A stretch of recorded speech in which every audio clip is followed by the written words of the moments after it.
Вітаємо вас на українській телемережі «Контакт». Я Марта Czurylowicz і мені буде дуже приємно провести наступну годину з вами.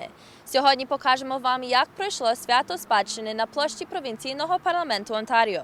З одного боку нібито перемир'я, а з другого боку підривна робота Росії продовжується. Українські громади далі публічно протестують проти насильства Росії.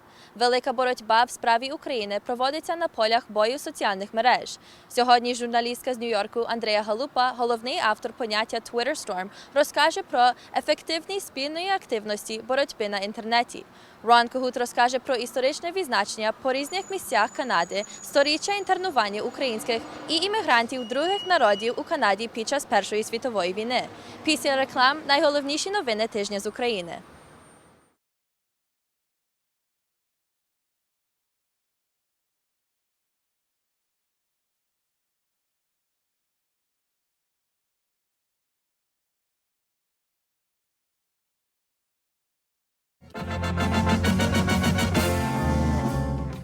Захід використовує Україну, щоб відродити НАТО, а українська армія причетна до катастрофи Боїнга. Такі найсвіжіші посили російської пропаганди. Тамтешній міністр оборони на зустрічі з малазійським колегою заявив, відповідальність за збитий рейс MH17 має нести Україна. А сам Путін стверджує, кризу в Україні спровокували навмисно, щоб відродити НАТО. Мовляв, цитата, декому хочеться розкрутити нову гонку озброєнь. Кризис на Украине, который и был, собственно говоря, спровоцирован и создан некоторыми нашими западными партнерами. Заходу варто було би озброїти українську армію. Не так для нападу на Росію, як для самозахисту. В інтерв'ю німецькій хвилі заявив радник Барака Обами Збігнєв Бжезинський. Не вірити Росії, закликає колишній президент Польщі Олександр Квасневський. В інтерв'ю газеті «Виборчий» зазначає, Кремль спробує захопити усю Україну воєнними діями та дестабілізацією, економічною і політичною. До пильності закликає Захід і чинний польський президент. У ці часи перед нами, громадянами вільного світу, серйозні виклики. І відповідальність Німеччини та Польщі не обмежуються кордонами Європейського Союзу. Виступаючи після Комаровського, Ангела Меркель зазначила, сподівається, що перемир'я в Україні триватиме. І лише тоді можна буде скасувати санкції ЄС проти Росії, що мають запровадити цього тижня. У світлі нинішньої ситуації безсумнівним є поліпшення, хоча досі перемир'я і не дотримується на 100%. У цьому питанні бракує ясності, тож ми підтримуємо нові санкції. Можливі нові санкції проти Росії обмірковують нині й Сполучені Штати. В Держдепі зазначають, рішення можуть ухвалити найближчими днями, залежно від ситуації на сході України. Хоч би яка заплутана була ця ситуація, докази російського вторгнення беззаперечні, вважають у правозахисній організації «Міжнародна амністія». Докази, які ми зібрали, свідчать, що Росія прямо і активно залучена до конфлікту в Україні і є однією зі сторін цього конфлікту.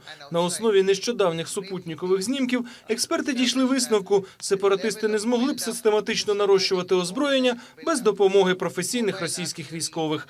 Заяви російського уряду про непричетність до конфлікту аж ніяк не звільняють його від відповідальності. Як реагувати на заперечення Росією очевидного, ламають голови в Сполучених Штатах і в Євросоюзі та НАТО. Генсек НАТО Андерс Фог Расмуссон тим часом пояснює в російському виданні «Комерсант». Хоча в Альянсу є беззаперечні докази російської агресії проти України, для країн НАТО Росія не загроза. Мовляв, в Альянсу потужна система колективної безпеки. І розширюватися на схід, лише щоб дошкулити Кремлю, ніхто не має наміру. У нас є два агресора. Перший агресор – це Російська Федерація, це зовнішній. А другий агресор – це внутрішній. Корупція, безлад. Гуртом побороти ворога і повернути мир – завдання максимум для верхівки країни. Разом з обласними керівниками радяться, як використати припинення вогню і зміцнити сили перед агресором. Президент зізнається, на сході стримувати постріли зі смертельної зброї дедалі важче. Режим припинення вогню запроваджується зараз дуже непросто, дуже важко. Терористи намагаються постійно спровокувати українські війська. не піддаватися на провокації і звільняти українських полонених. План для влади на найближчий тиждень. В адміністрації президента підрахували, з дня оголошення припинення вогню 700 українців уже визволили. Тривають переговори про звільнення ще 5000 полонених. Савченко, Микола Карп'юк, Сенцов, всі наші громадяни. Ми підходимо саме так. Вони є Українська влада. Так. Українських полонених не вимінюють на терористів, котрі сидять за ґратами, розповідає голова СБУ. Заарештовано і затримано станом на сьогодні 256 громадян. З них до 21 громадянин Росії. Це ті особи, які за рішенням українських судів отримали покарання за скоєння важких або інших злочинів. Україна не зробила жодних поступок в питанні своєї територіальної цілісності, в питанні свого державного устрою. Ми залишаємося соборною і унітарною державою. Підтримати Мінський протокол просить президент депутатів. Хоче, щоб наступного тижня парламент проголосував за створення тимчасового порядку на Донбасі. Голова Донецької ОДА пояснює, такий режим лише зміцнить українські позиції в регіоні, а про здачу області терористам, каже, не йдеться.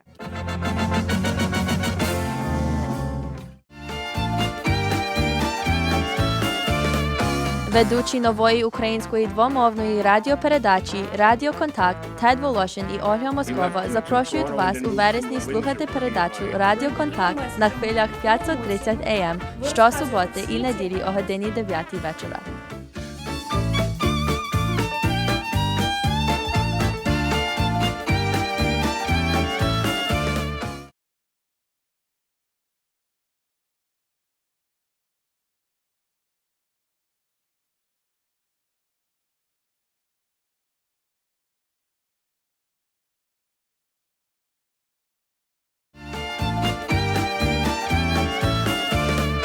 З одного боку нібито перемир'я, а з другого боку підривна робота Росії продовжується.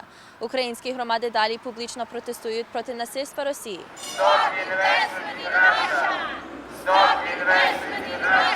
Я вірю, що кожна зустріч дасть якийсь позитивний результат. Дорогі, не падаймо духом. Ми є сильні, бо сильні є наші бойці. Ми є сильні, бо народ увірував, що тільки на рідній землі може бути справедливість і будування нового світлого майбуття.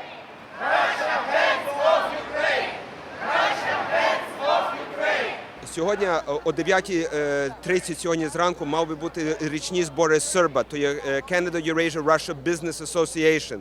Але після того, що ми оголошували скрізь по інтернету, що ми тут збираємося, щоб спротивлятися проти інвестицій в Росію, вони взагалі перекинули час і місце знаходження їхнього мітингу. We went up to try to give a letter, but no one was available, and at the same time we were told that we should stay on the street. So Galdings is just one of about 100 Canadian companies that thinks that investing in Russia is a good idea. So please go onto their website and take a look. Who else along with Galdings, with Kinross Gold, with the Ontario Ministry of Economic Development and Trade, with the Toronto Stock Exchange, who else thinks that at this time trading with Russia is a good idea? Сьогодні було би великою зрадою, щоб ми не виконали тих доручень наших хлопців, які поклали свої буйні голови там на рідних землях. Їх немає фізично, але герої не вмирають. І не вмре і наш український побожний народ. Стоп, Путін! Стоп, Путін! Стоп, Путін! Ми хотіли протестувати проти інвестицій в Росію, що кожна копійка, що капає Росії, то є гроші на те, щоб просто вбивати наших мирних людей і мирне населення. Так що прийшло досить багато наших людей, і ми дуже задоволені з тим, що пройшло сьогодні.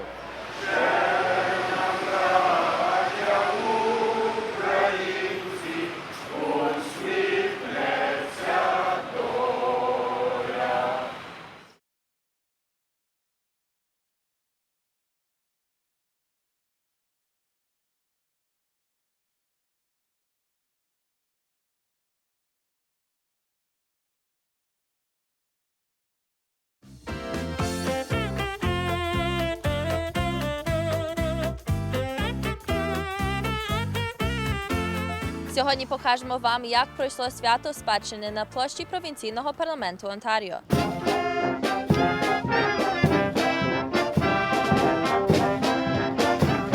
Голова провінційної ради Онтаріо Конгресу українців Канади Стефан Друсяк привітав всіх гостей в цей день, 7 вересня, День української спадщини в провінції Онтаріо.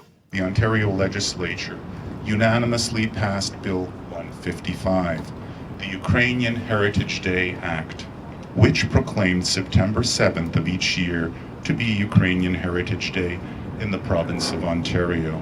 Ukrainian Heritage Day provides a special opportunity to recognize the role that Ontario has played in successfully welcoming generations of Ukrainians seeking a better life here in Canada while celebrating the contribution of Ukrainian Canadians. Ми вас всіх вітаємо.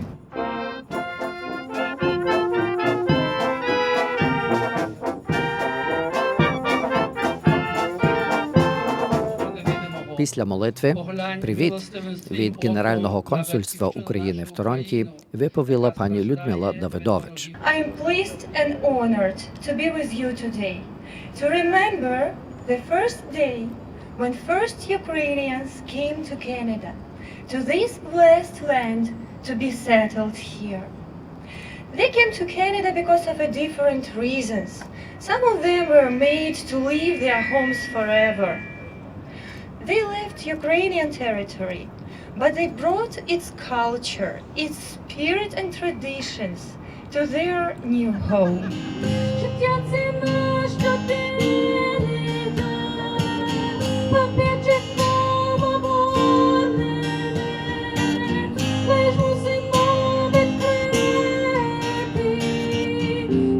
Офіційні привіти склали парламентаристи всіх партій і державних рівнів.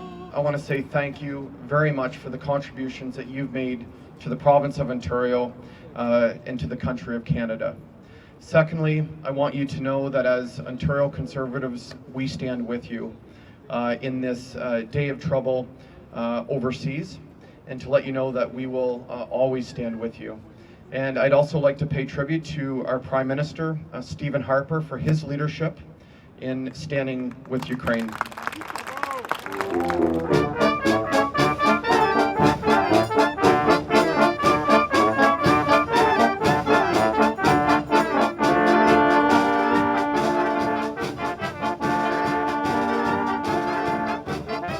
One of the things that has been so important in my life, and I think in all of our lives, is the way in which Ukrainians have made a unique contribution to life in Canada, and that Canada has made a contribution to the life of our community. Multiculturalism is so important, and it's so wonderful to see the way that we have figured out, and I think Canada has done it better than any other country, a way that we can be truly Ukrainian and truly Canadian at the same time, that we find strength in our diversity.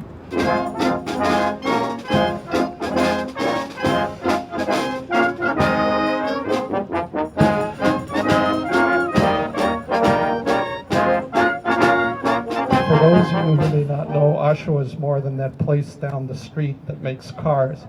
Oshawa has some 15,000 members of Ukrainian descent, and we have a pretty vibrant Ukrainian community.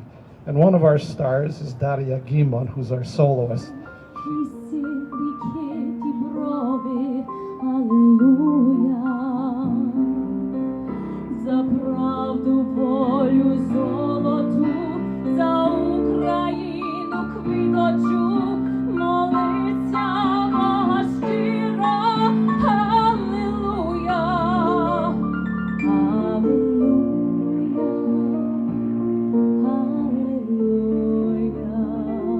Some skeptics may tell you that this Canadian hyphenated system divides us, but I actually feel that it makes us stronger, as we are fiercely proud and loyal Ukrainian Canadians who value the freedoms and the rights that we have earned here and we will continue to keep in Ontario.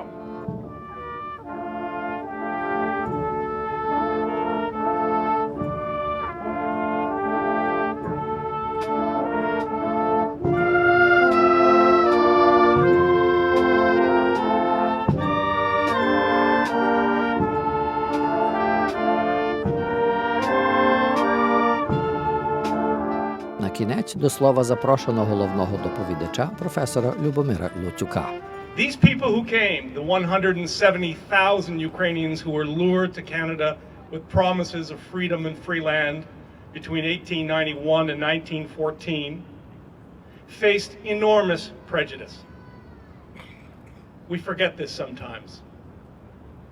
But I want to remind you of what they had to suffer by reading to you the words of a priest. Forgive me, Father. Father Morris did a tour of Canada in 1899, and his words were reported in virtually every major Canadian newspaper.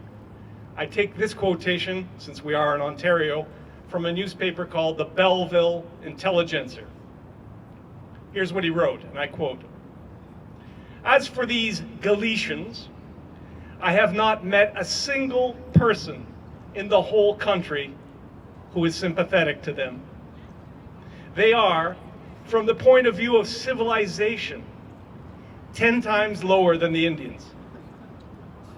They have not the least idea of sanitation. In their personal habits and in their acts, they resemble animals." When the First World War broke out, Ukrainians and other East Europeans came to be defined as enemy aliens. Not just Ukrainians, but Serbs, Croatians, Hungarians, Slovaks, Slovenes, and many others were rounded up and herded into 24 Canadian internment camps across the country. Six of those 24 were in this province. Just down the road at the CNE, at the Stanley Barracks, there was a receiving station that held Ukrainians and other Europeans during the First World War. We finally got around to remembering Canada's first national internment operations the other day, the 22nd of August, 2014, with the unveiling of over 100 commemorative plaques, the Stowe plaques, at 60 different communities across the country. I'd like to thank those who were involved in Toronto for their participation in that project, a first ever national effort of its kind, which I hope will set a template for us doing similar things in future in Ukraine and around the world. Let us remember the Holodomor. Let us remember the Ukrainian Canadian veterans. Let us remember those who resisted Soviet and Nazi tyranny with other plaques in other cities around the world. Despite all those accomplishments, despite some 200 plus years of a Ukrainian presence in Ontario, there is still war in our homeland, prejudice here, and barriers to be overcome. The theme of today was supposed to be hope, and yet I've been talking about many hopeless kind of issues. And yet I'd like to suggest to you that we should never feel hopeless, because despite everything I have said and recalled today, the most immediate and important demonstration of who we are and who the others who came before us were and what we have all accomplished over these 200 years is that we are here today as Canadians of Ukrainian heritage in Ontario, that we are marking and celebrating our contribution to the history of this province over some 200 years. Why? Why did we achieve this? Because I believe we listened. Whom did we listen to? We listened to the words of the Bard of Ukraine, Taras Shevchenko, whose own anniversary has been celebrated the 200th this year. Shevchenko wrote, "Struggle, and ye shall overcome the foe." We have, and we will.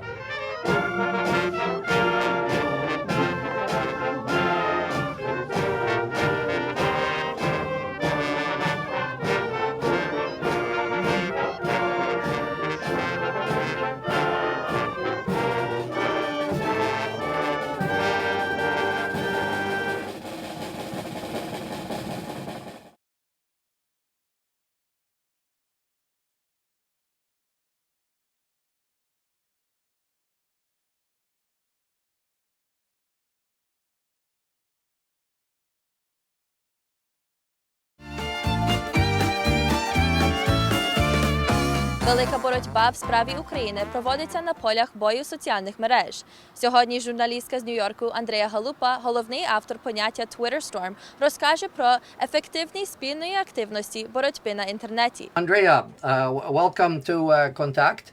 Дякую. We know there's a lot of interesting stuff happening in Ukraine. but I think a lot of credit has to go to you for using modern technologies, and specifically the Twitter storm that you created in the most crucial times of the Maidan.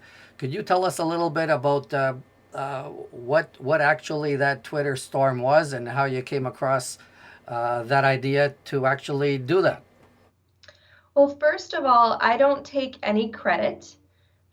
Digital Maidan, which organized the weekly Twitter storms, is a leaderless movement. It was built by the hearts of diaspora all over the world. We were just doing what we had no choice but to do. So all of us, thousands of us, felt compelled to join together on Facebook, on Twitter, to be there for our families, our friends in Ukraine. Who were you most specifically trying to target with the Twitter storm? So the Twitter storm was targeting people in media and people in the mainstream media and social media who did not know what was going on in Ukraine, yet they would voice loud opinions calling the Ukrainians fascists.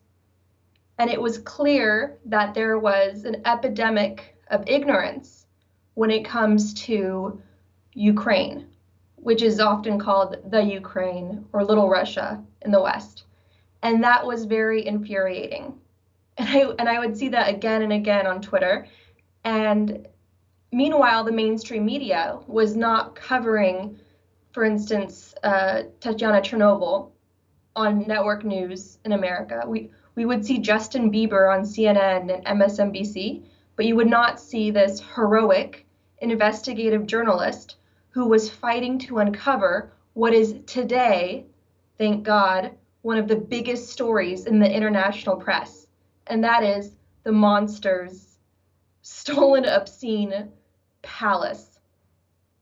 So we really felt like Ukraine was being overlooked, and together we gathered as many voices as possible, thousands and thousands, and we synchronized, and we turned up the volume of Euromaidan by targeting international leaders and individual reporters and major news outlets and celebrities.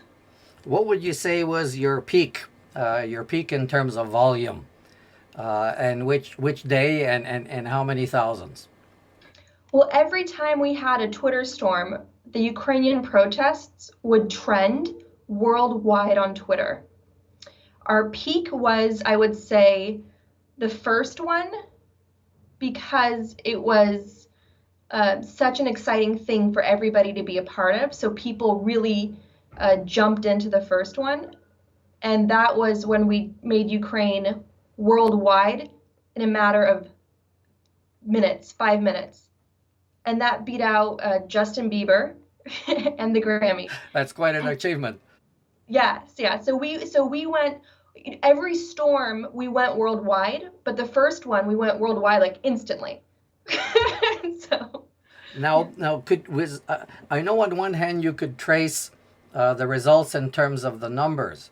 Was there any way that you could actually trace the result? You know, that the awareness or cognizance of Ukraine went up in one way or another?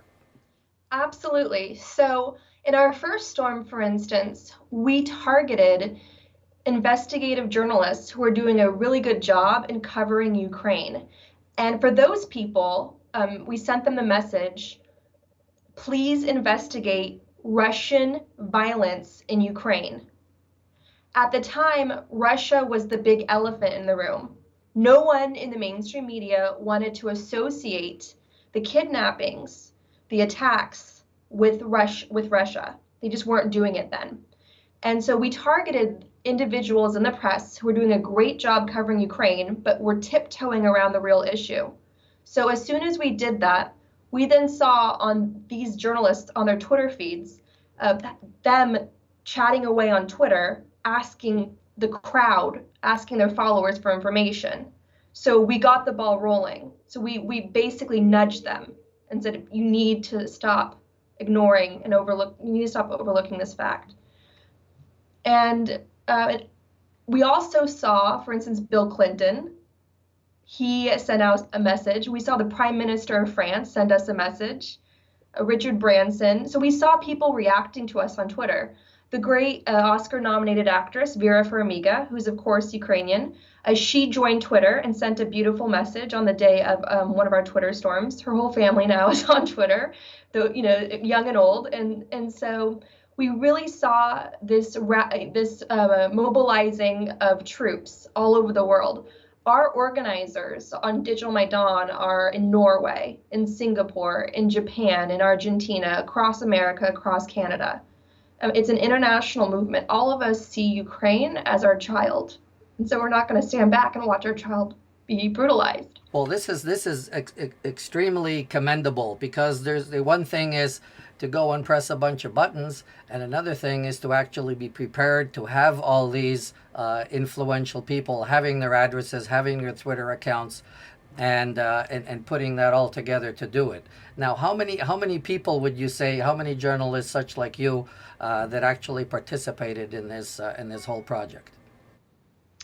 Well, that's hard to tell. I would say the analytic we paid the most attention to was just seeing Ukraine or Digital Maidan pop up in everybody's trending box. So when you have a Twitter account, there's a box that tells you what is trending worldwide. So that was the analytic that was our #1 indicator of our impact. So when we'd have a Twitter storm, people would see, who are participating, they would see Ukraine pop up into the worldwide trends. And so that's how we paid attention to our impact. In terms of how many, that's just impossible to say. I would say we easily had thousands, and we easily brought hundreds of people to Twitter for the first time, including my mother, who has sent hundreds and hundreds of tweets. Well, that is absolutely great. Now, what's next on your agenda? What are you going to be storming about next? Well, there's the wonderful thing about being involved with doing this for Ukraine is that a lot of people are now coming to us with ideas and opportunities for us to further help Ukraine. So there's a lot of great opportunities within the mainstream media community here in New York.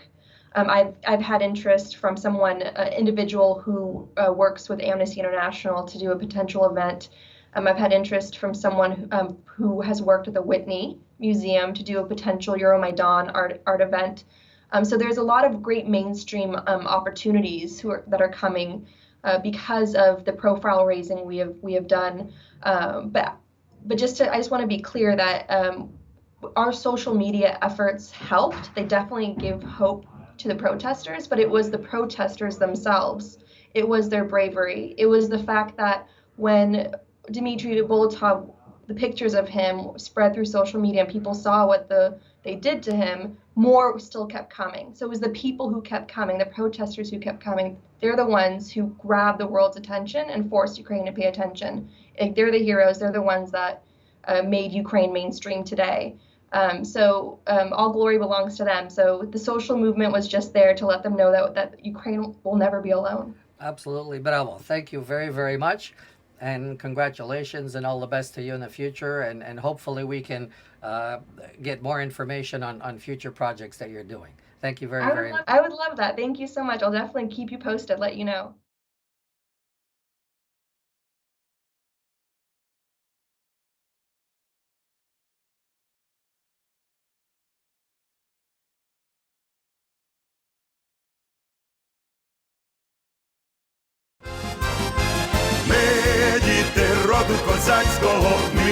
Sponsored by Ukrainian Credit Union.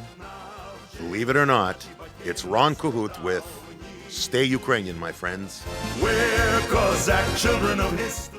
I'd like to welcome you all this morning to this commemoration of 100 years of Canada's national internment operations. You know, 82 years ago, the Ukrainian National Federation was founded in Edmonton and one of the founding principles of this was the promotion of the Ukrainian-Canadian identity and Ukrainian-Canadian issues. As the oldest Ukrainian-Canadian organization, we have the benefit of having the internment experience ingrained in our very core values and mission. Your thoughts on Your thoughts on the plaque unveiling? Well, it's of course historical. It's timely because the right thing had to be done, and the fact that it took over a decade to do it, as I indicated, is not only a commemoration or a completion of a chapter in history which must be completed, but also speaks about the strength of our democracy, that our government did not hide this sweep this under the rug, but in fact acknowledged it. And this is something that does not happen in many countries, especially in countries where they actually rewrite history and not acknowledge it. And so it is an important day for Canadians. It's not just an important day for our community, it's an important day for Canadians and the school children who will be reading this in history books, hopefully henceforth. Today's event builds on UCCLF's work over the past 20 years, acknowledging each of the internment camps across our country. Thank you for your dedication to our country and educating Canadians about this aspect of our history, and ensure we never forget those who suffered under Canada's first internment operations. Pavlo Grod and I were just going through on our fingers. We came up with 11 locations quickly. Yes, there are. And there's over 100 across the country. And I think it's enviable that anyone would consider the fact that Ukrainians could actually do something right at 11 o'clock, right across the country, to be on time. Well, it's a question not so much on time, it's a question of this event has to be commemorated. An awful lot of work has been done. Our governments have been, as I said, it took some time, but our governments have been cooperating with us. And in fact, the fact that it takes place at the same time from sea to sea is also, you've noted the right thing, it is an important thing to note for the people that not many communities can pull this off, even the government. And the same time as the armistice was signed after the Second Absolutely, the 11th day of the 11th hour, exactly. And so the symbolism is there, the historical importance is there, and I think it is an important fact, if you will, that this ceremony took place from sea to sea. The War Measures Act was used against Ukrainians and other Europeans during the First World War, during the Second World War against our fellow Canadians of German, Italian, and Japanese heritage, and in 1970 against some Quebecois. Most internees felt scared and ashamed, which is why this episode was covered up for decades. Parents didn't tell their children and hid identity papers, which 88,000 Ukrainian Canadians were forced to carry. They were interned not because of any wrongdoing, but because of who they were. This story is about human rights on the most fundamental level. Father Yaroslav said something very important, that prayer is a very important tool, not only in rectifying mistakes of the past, but in fact addressing the mistakes of the current times when we have countries that were supposed to honor the sovereignty of Ukraine, and they're not keeping their word to it. And so if we cannot, if you will, resort to arms, we should resort to prayer. And it is an important truth. Prayer and truth, they will prevail. You know, it's kind of interesting. Thank you for bringing that up, because if I look at what happened in Maidan and I keep looking at what's going on in Ukraine, considering the comparable strengths of the armies that are involved or the fighters that are involved, we should be really in bad way. But you know, our churches keep praying, and together with the Pravoslavna Tsarkva, especially the Ukrainian Kievan Patriarchate, and unfortunately they aren't getting what they should be getting, is canonicity, and so that we could celebrate together properly here in Toronto in the Pravoslavna Hromada, which unfortunately is lacking. We need unity, and we need unity in prayer, and then we will win. There's no doubt about it. I believe it. I believe it. Well, thank you, gentlemen, very much. And it's been a pleasure, as always, speaking with both of you. Thanks. And stay Ukrainian, my friends. Like Thank I you. have to tell Thank you. you. Thank you. The plaque reads, Recalling Canada's First National Internment Operations, 1914 to 1920.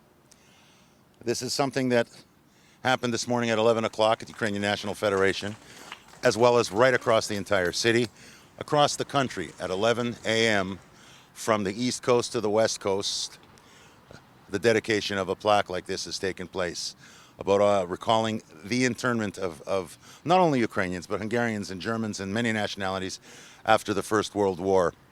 At UNO, we've sort of added the plaque for Philip Konoval because of the irony of of the fact that while Konoval was being given the Victoria Cross by King George and all of the awards he was given, that same government was putting Ukrainians and other people into internment camps for not doing what he did, and that was a little strange irony. And it took so many years for this to be recognized. I believe 2008, the government of Canada in fact recognized it, apologized, and we're finally getting that recognition. So we had a bit of a double commemoration today.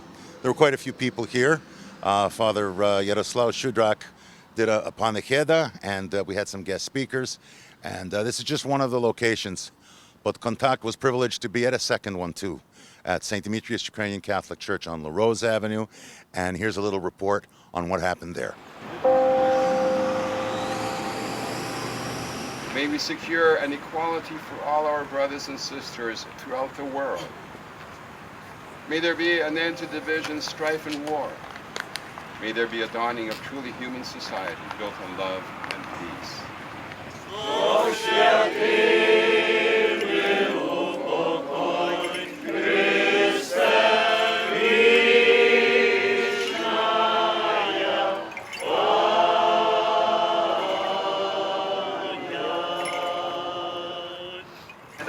Welcome you all here to the commemoration ceremony recognizing the 100th anniversary of the internment operation of Ukrainians during the year of 1914 to 1920. We're commemorating a very dark period of our time, and I think it's important that I know so many Ukrainians remember and understand that they were interned or their families were interned. But what's important, what we recognize in the government, is that the kids have to remember that too. My children have to know that it happened, and specifically in the case here in Canada, a number of the men who were in these camps ended up working in Canada's parks around the country. And as a result, Parks Canada will be putting in 3 separate parks plaques, information, understandings, so that people know that it's a beautiful park, but it's here but by the labor of Ukrainians who were forced to live in these conditions during World War I. Сьогодні важливий день. Today is an important day. Важливо, тому що сьогодні ми пам'ятаємо тих людей, тих українців і інших європейців, котрі були інтерновані, котрим забрали і родину, і майно, і життя, що вони працювали, і їхні людські права знущалися над ними. Це перше, ми їх пам'ятаємо сьогодні. А друге, це ми мусимо від цього навчитися, не тільки як українська громада, як канадське суспільство. І тому сьогодні важливо, щоб ми ніколи такого не повторювали. Так ми побудуємо кращу Канаду, сильнішу країну, і сьогодні пам'ятаємо тих людей. Although it's 100 years ago today, it could seem like almost yesterday to some people. When tens of thousands of Ukrainians were beckoned to come to this country, to settle it, because they knew how to work the fields. They were asked, please come to Saskatchewan, come to Alberta, Winnipeg, come. And it was a great shame for Canada to have done that. It really bothers me to think of those dark days and unnecessary days. We want to make sure we don't make those mistakes again. The best way to do it is to educate our young people and indeed educate everybody who goes through our wonderful national parks. And today, with the commemoration of the plaques across the parishes, it's a great opportunity and a teaching point for children again. Why is that plaque there, Grandmommy? Why is it there? And you can explain why. And today in Canada, we can't understand that we would even think about doing something like that. And that's a good part of our country, but we have to make sure it stays that way forever. Oh, Canada, we stand on guard for thee.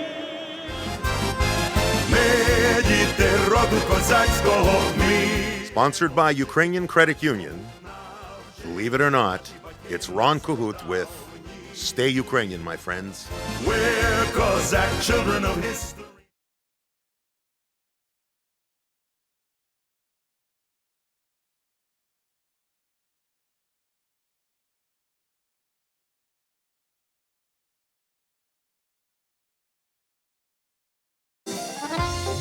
Громадські оголошення «Що коли іде» спонсоровані Cardinal Funeral Homes Limited.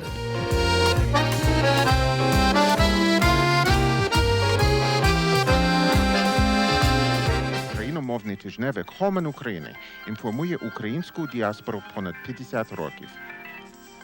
Газета Ukrainian Weekly – англійське слово про Україну.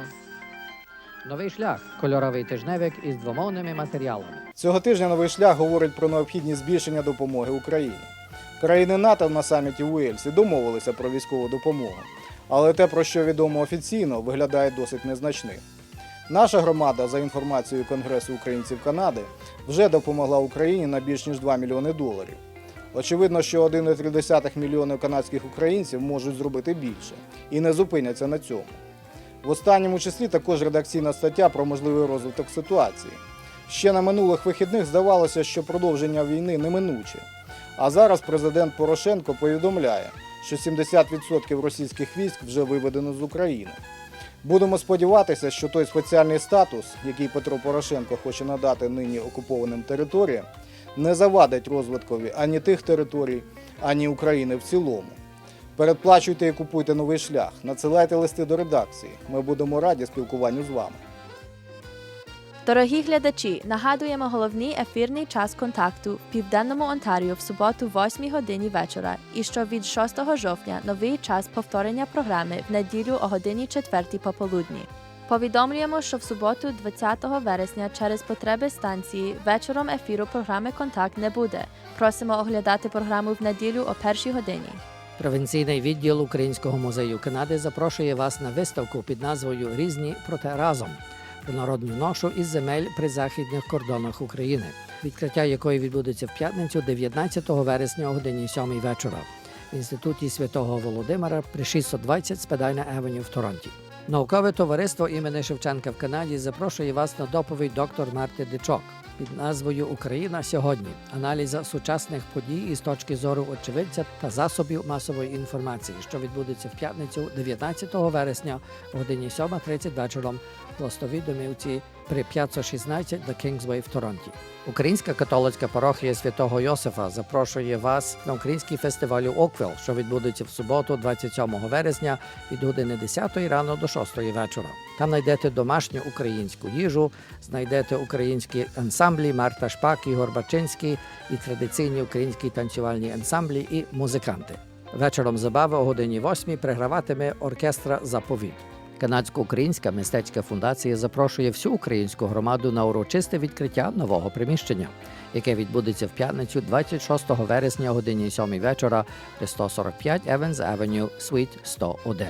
Єпархія Торонто і Східної Канади щиро запрошує вас на свято відкриття і посвячення пам'ятника в пошану померлих єпископів і священників єпархії Торонто і Східної Канади 27 вересня цього року о годині 3 пополудні на кладовищі Святого Володимира в Оквіл. Український студентський клуб при університеті Райерсон запрошує вас на вечерю із забавою на кораблі у суботу 27 вересня у 7 годині вечора. На вас чекатиме їжа з Baby Point Lounge та до забави гратиме гурт хлопці з міста. За квитками заходьте на веб-сайт, який ви бачите на вашому екрані. Всі кошти з продажі квитків підуть на реконструкцію церкви Святого Іллі у Брамптон, на гуманітарну допомогу в Україні та для студентського клубу. Усіх сердечно запрошуємо! Ліга українських католицьких жінок Канади, відділ катедри святого священомученика Йосифата, запрошує вас із родиною та приятелями на традиційний чайочок «Золота осінь», що відбудеться в неділю 28 вересня від години 9:30 рано до 2:30 пополудні в церковній залі при 110 Франклін Евеню в Торонто. Офіційне відкриття о годині 1 пополудні. Гамільтонська філія Суспільної служби українців Канади запрошує все українське громадянство Гамільтону і околиць на спільний полуденок, який відбудеться в неділю 5 жовтня в залі церкви Святого Володимира, що на вулиці Барден, 855. Початок о 12:30 пополудні після закінчення святої літургії в українських церквах. В програмі «Скромний обід» і виступ танцювальної групи «Дунай». Пожертви будуть використані на підтримку проєкту «Кухні та банки їжі для інвалідів та пенсіонерів України». Запрошуємо вас записатися на різні курси українознавства при Торонському університеті. За глибшими інформаціями просимо звертатися на адресу, яка на вашому екрані. Садок «Світличка» імені Цьопи Палії в Торонто шукає учителя по спеціальності ЕСЕ з відповідним досвідом на посаду учителя-керівника або асистента. Просимо зацікавлених звернутися до директорки школи на адресу director@світличка.ca. З новим шкільним роком «Контакт» продовжує надавати студентам журналістики унікальну нагоду здобути досвід праці на сучасній технології та під професійним керівництвом. Шукаємо майбутніх монтажистів, операторів, дикторів, тележурналістів, продуцентів, режисерів. Зацікавлених запрошуємо зголоситися на адресу studio@contact.ca. Перший крок до професійної кар'єри в журналістиці і засобах масової інформації. В Торонто, Місісага чи Скарборо, в Гамільтоні чи Ошаві. З понеділка до п'ятниці з 9 до 10 вечора на 88,9 FM. Слухайте радіопрограму «Міст». Ось ми вже дійшли до кінця сьогоднішньої передачі, тож дякуємо за вашу увагу і запрошуємо побути з нами знову на другий тиждень. Відразу після закінчення програми в суботу вечором у Торонті Тед Волошин і Оля Москова запрошують послухати нову двомовну українську радіопередачу на хвилях 530 АМ. Добрий вечір. Good evening, ladies and gentlemen, and welcome to Radio Kontakt. I'm Ted Voloshin. І разом з Тедом сьогодні я, Ольга Москова. Добрий вечір, шановні слухачі. Joining me, Yaroslav Balan is the coordinator of the Cool Ukrainian Canadian Studies Center at the Canadian Institute of Ukrainian Studies at the University of Alberta. He's also the chair of the Canadian-Ukrainian Committee of the Ukrainian-Canadian Congress, KUK, as we know it. Добрий день, добрий вечір, дякую. На другий тиждень розкажемо про український фестиваль у Bloor West Village. Я Марта Czurylowicz для «Контакту». На все добре.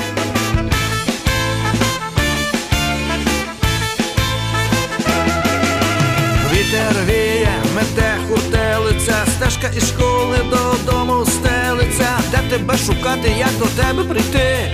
Звідки виглядати, де тебе знайти? Вчителька мікрорайону нашого жителька.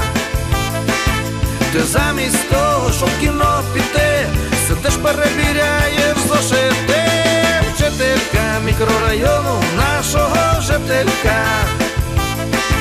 Ти замість того, щоб в кіно піти, сидиш, перевіряєш зошити.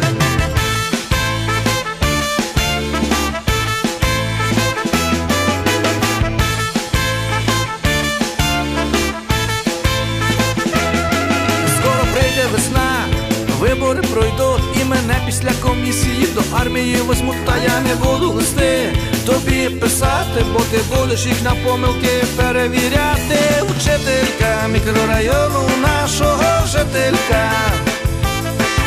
Ти замість того, щоб в кафе піти, сидиш, перевіряєш зошити. Вчителька мікрорайону нашого жителька.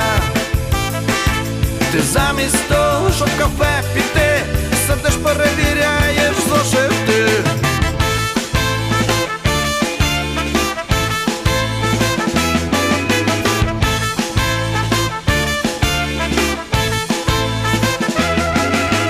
Сонечко встає і димить трава, бачу стежку, де проходиш ти. Вчителько моя, зоря світова, звідки виглядати, де тебе знайти? Вчителька мікрорайону нашого жителька. Ти замість того, щоб в армію піти, сидиш, перевіряєш зошити.